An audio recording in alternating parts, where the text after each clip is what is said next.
સુરત શહેરના પહેલા વરસાદમાં જ પાંડેસરા મુક્તિનગરમાં 35 વર્ષ જૂના મકાનની ગેલેરી ધરાશયી થઈ. ચારો તરફ અફરાતફરી મચી.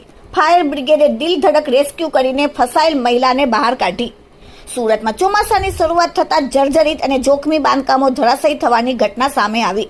સવારમાં પાંડેસરા વિસ્તારમાં આવેલ મુક્તિનગર સોસાયટીમાં એક રહેણાંક મકાનની ગેલેરી અને સીડી અચાનક તૂટી પડતા ભારે અફરાતફરી મચી ગઈ હતી, જેમાં તાત્કાલિક ફાયર બ્રિગેડને જાણ કરવામાં આવતા ઉધના ફાયર સ્ટેશનનો કાફલો ઘટના સ્થળે આવ્યો.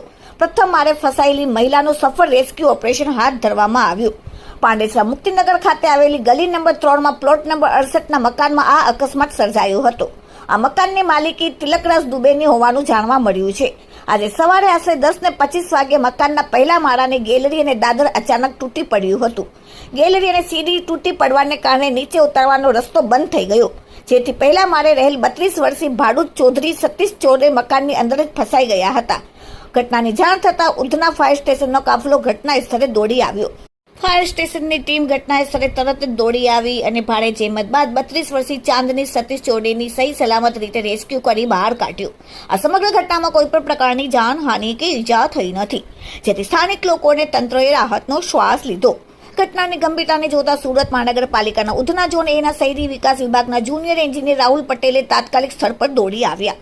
હાજર રહીને મકાન માલિકોને શોધી કાઢ્યા અને આગળની કાયદેસરની કાર્યવાહી હાથ ધરી છે. બમરોલી સબ ડિવિઝનના એન્જિનિયર મિતેશ એમ પટેલ પર સ્ટાફ સાથે ઘટના સ્થળે પહોંચી ગયા. નમસ્કાર દર્શક મિત્રો, મારું નામ મનીષભાઈ પટેલ, વોર્ડ નંબર 28 કોર્પોરેટર. મારા વિસ્તારમાં આવેલી મુક્તિનગર સોસાયટીમાં એક જૂનું મકાન જર્જરિત હોવાથી આ મકાનની ગેલેરી સવારે તૂટી પડવાની જાણ મને થતાં આ વિસ્તારમાં હું તાત્કાલિક પહોંચી ગયો હતો.